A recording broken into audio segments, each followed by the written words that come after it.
il y a aussi une autre importance, que certains vont le qualifier de lumineux. Il y aurait un rapport avec la lumière. Pour l'auteur, c'est Émile Zoldy, Colbert de Beaulieu, donc, qui va essayer d'approfondir ce sujet de lumière. C'est assez remarquable parce qu'il a montré qu'il y avait sur des scarabées, des petits scarabées en fait, dessus on a des sortes de dessins. Et c'est là que alors il se réfère à Maspero, à Gaston Maspero, Ouais. qui lui en fait ne sait pas, enfin à son époque. Aujourd'hui, il faudrait voir maintenant les études plus récentes évidemment, mais à l'époque de Gaston Maspero, lui il disait que il comprenait pas ce que c'était ces signes sur les scarabées, parce qu'on voyait plein de signes spiralés.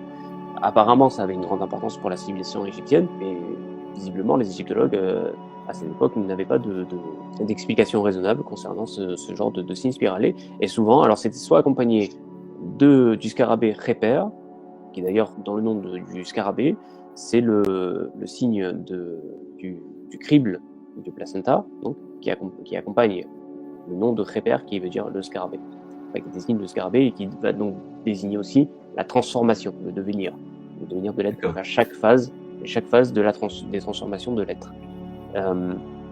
Et donc c'est lui qui, selon Émile Zoldy, le scarabée c'est celui qui fait les formes et qui a dans ce, il parle en fait de la forme comme étant quelque chose de lumineux. C'est pour ça qu'il va jouer.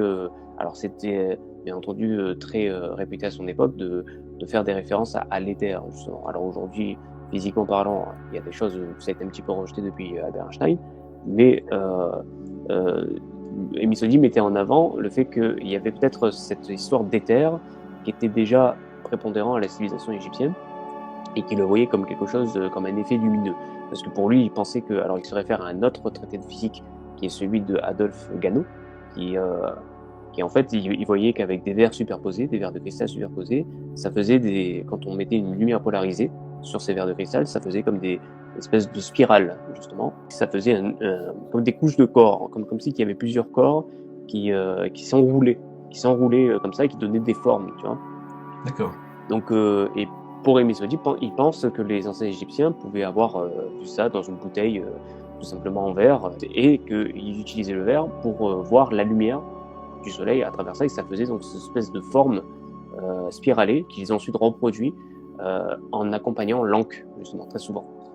D'accord. Donc c'était ces formes lumineuses spiralées qui accompagnaient l'encre et qu'ils ont redessinées sur les scarabées.